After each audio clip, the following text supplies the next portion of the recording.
Well, it's that format again. I found myself a new show to watch and like and recommend to all of you. But before I get into that, let me get to my low, my high, my act of kindness. Let's see, what was my low? Well, my low is the fact that I am getting a late start to this video this morning. Just because, here's the thing. Lately I've been coming down with something. And, I really want to try nipping this in the bud. So, lately I've been using a combination of Mucinex and Dayquil during the day and, NyQuil at night. I think you can imagine what the NyQuil is doing to me. Man, that stuff like knocks me out. I actually had like a really weird dream last night that yesterday I went to buy a stop sign. It was weird. Anyway, okay, so there's that. But my high yesterday was the fact that it was a nice day out, especially compared to Tuesday. As well as, you know what, since my brother talked to me last night, I figured I would, spread the love around and talk to my mom. Which also counts as my act of kindness as well. But it felt nice talking to my mom. It really did. Their 38th wedding anniversary is actually going to be this Friday, so I figure I better talk to them now, right? So, anyway, good morning and happy Friday, everybody. Yeah, I was actually going to save this video until Friday. I just said the wrong day of the week, didn't I? Today is Thursday. Can you tell that I'm very tired right now? Oh goodness, I'm tired. Not tired to the point where I could fall asleep right now, but I'm like, yeah, the NyQuil still has some after effects. I'll never forget one of Dennis Leary's old jokes. NyQuil, says may cause dryness, but it really should say don't make any plans. Oh dear. Anyway, right, so again, I was going to save this particular video until Friday, but considering that today we have a new episode of Hot Ones featuring Mila Kunis, I'm almost positive that's going to be a major thing I talk about tomorrow, as well as the outcome of tonight's game, which I'll do the pick right now. It's between the Packers and the Cardinals. I'm picking the Cardinals. I really think they're going to go 8-0, and I really think that they're going to go far in the playoffs. I hope they do anyway. Seriously, I would say that the Cardinals are the best team in the NFL, at least in the NFC. I have Cardinals at 1, the Rams at 2, and the Buccaneers at 3. And my Dallas Cowboys are 4. So we're right in the mix. Okay, so the show that I was going to talk about was a show called Inside Job. Now, Inside Job is a pretty simple premise. Basically, listen, there are conspiracies all over the place. You can find them online, the internet, protests, all that stuff. Basically, Inside Job plays with that idea by saying, yes, they're all real, and we are the organization that makes these conspiracies what they are. So, needless to say, with a concept like this, you get very creative. And, actually, I need to look this up real quick. Hold on. I want to make sure I pronounce the name right. Sorry. Hold on.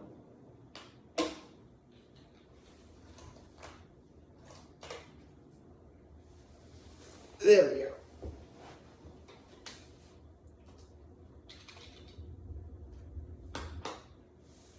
Let's see if I can't take care of a couple things first real quick. Okay.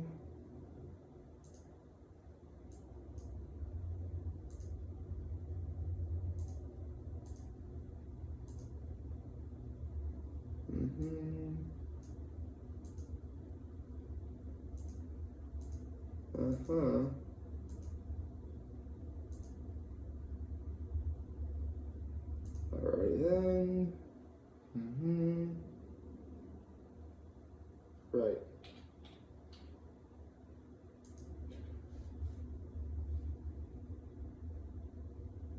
It's being slow to load. Hold on one moment. But anyway, while we're waiting for it to load, I guess we can talk a little more about it. Basically, when I first saw the trailer for this show, I thought the concept was really good. But there was one clip during the trailer that really got a laugh on me. I'm thinking, okay, I should watch this show. And that's this one scene where they have something called Inhuman Resources.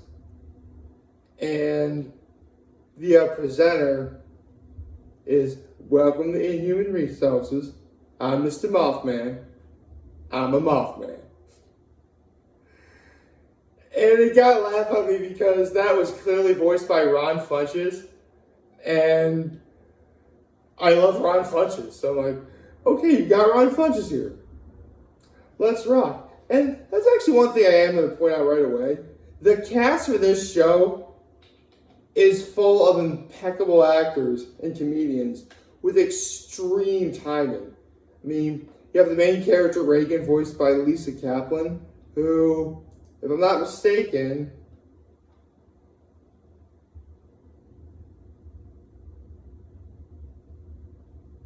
yep, I was correct. She was from Mean Girls. So, all right, you have a funny actress right there. Christian Slater as Reagan's dad. He was funny and maniacal. I'll get into him momentarily. Clark Duke, Bobby Lee, Brett Gelman was a comedic MVP for me. Basically, Brett Gelman's character was Magic Mike, which was like a giant subterranean mushroom. He was hilarious. There's like one scene where Bobby Lee's character, Dr. Andre, has to try and be sober, and Magic Mike is like, I've never seen you sober. This is either going to be profoundly interesting or profoundly uninteresting. And then Dr. Andre says, either way, it's going to be interesting. Like, actually, you know what? Dr. Andre and Magic Mike really played off each other really well in the show. I like that. I gotta give major props to Glenn Dolphman, who is a human who subjugated himself to experience to become half human, half dolphin, and he's voiced by legendary voiceover actor John DiMaggio.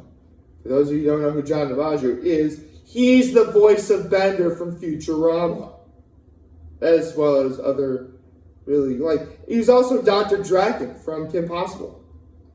What else was he? He was also the Scotsman from Samurai Jack. So, John DiMaggio definitely has some range. And just like in any of those shows that he's in, he's extremely funny here. Love that guy. So, yeah, all in all, this was a fantastic show with a really great cast. And again, I said that they played around with the concept that this is an organization that, makes whatever conspiracies we have, come real, or they do the best to cover them up and stuff like that. And the story involves Reagan, who's voiced by Lizzie Kaplan, and her dream is to take over the company. And in the beginning, she does. But she's not the kind of person with very good people skills. So basically, they hire Brett Hand, who's voiced by Clark Duke, and basically he's supposed to be like, the emotional support. He is basically the yin to Lizzie Kaplan's yang, or the yang to her yin. I don't really get how it works, but they work really well together. Honestly, I feel like they're two of my favorite characters of the show. You know what? It's like Rocket and Groot from Guardians of the Galaxy, where Reagan is rude, Brett is kind. Where, Brett's a little on the soft side, Reagan can tell like it is, etc., etc. I really think they're both my favorite characters on the show. I really do. So, there you go right there. And here's the thing, Netflix ordered 20 episodes, and they only have 10 available, so I'm just going to call this, my thoughts on Inside Job Season 1, because if they order 20 episodes, I'm positive we're going to get a Season 2. We should be getting a Season 2. I don't know when we're going to get it, but we're going to get it. At this time, that is. So, with that said, the season ends with a two-parter titled Mole Hunt and Inside Reagan, where basically Reagan is now going to be in charge of the full-on company. See, like the beginning was just like her leading her team. Like the finale is like her becoming like the boss of everyone. And it turns out there is a mole that has a secret file that could be released onto the world or something. It turns out that the mole is a giant robot called Barrow that Rand Ridley, played by Christian Slater, who's her dad, made in order to make her feel loved by her. And man, if you ever wanted to have a cartoon character father that you just love to hate, I gotta go with Rand Ridley here. I mean, literally the worst thing, it literally shows in the finale, the worst thing that Rand ever did was erase Reagan's memory of having a friend. Just so one day she'd be able to take over the company a lot easier. I'm like, bro, that's dark. Well, this is a very dark show, but this is scary dark. So, the finale ends on a cliffhanger where Reagan does become the boss, right? You know, the mole is defeated. You know, she, bans her father from the company because even though her father doesn't no longer work there, he still owns like a huge amount of shares in the company. I'll get to that momentarily.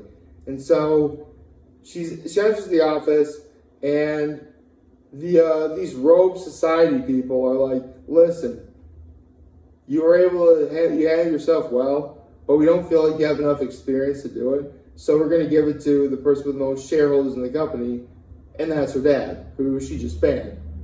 So basically it ends on a cliffhanger, which normally I'm not really a fan of, but because I really did grow to like this show so much, and we are getting a second season, I'm hopefully all the questions will, I almost said the answers asked. I was going to say the questions asked are the answers given to us is what I should be saying. The point is, this is a really good show. I'm actually really happy I gave it a shot. Not that I didn't think there's anything wrong with it in the beginning. It just, you never know with shows like this. I mean, to be really honest, I was really excited about this one show called Crossing Swords. And I believe I have talked about it. But it actually got a lot of really bad reviews. Inside Job is a much better show, for sure. In fact, I'm literally looking at the Rotten Tomatoes score right now, and it's at 80%, which is pretty solid. So, again, we'll just have to wait until... Actually, I'm going to see if there is going to be season 2. Okay, let's see.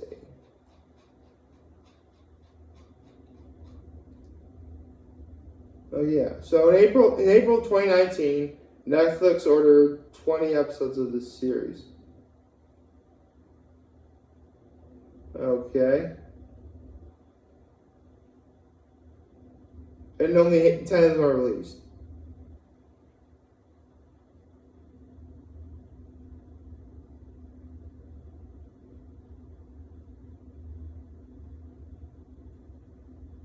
Okay. Mm-hmm. There's no indication saying that there isn't going to be a season 2. So, alright. And I tried saying this earlier because I wanted to look this up so I got it right. The show was created by Shion Takuchi with legendary animator and director Alex Hirsch playing executive producer. For those of you who don't know who Alex Hirsch is, he rose to fame practically overnight with a little show called Gravity Falls, which long devotees of this show will tell you I missed out on Gravity Falls when it first aired. I obviously have seen it since. But you've got a good cast, a good crew behind a really creative show. This is a really creative show for all intents and purposes. And I have to say, nowhere to disappoint. I highly recommend you watch Inside Job. I keep wanting to say Inside Out, but that's not the right. That's sort of the wrong kind of like segue right there. But regardless, this is a great show. Give it a watch. It's fun. It's funny.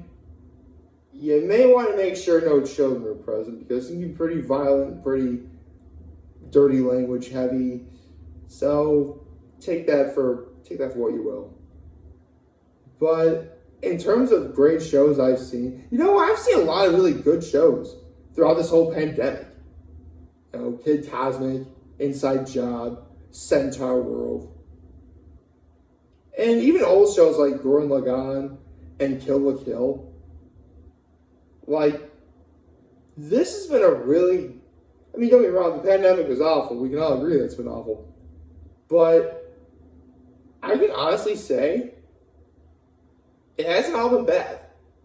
Especially when I have stuff like this to talk about. Like, favorite, chat, the subscribe button, follow me, especially for that engaging. Do you ever home this video before you guys watch it over and over? Wonderful, wonderful Thursday. And remember, y'all, talk show as we here to let you know, so back. Take care and make good choices. I'm picking the Cardinals to win, and I think we're going to have a really good episode of Hot Wheels today. See ya.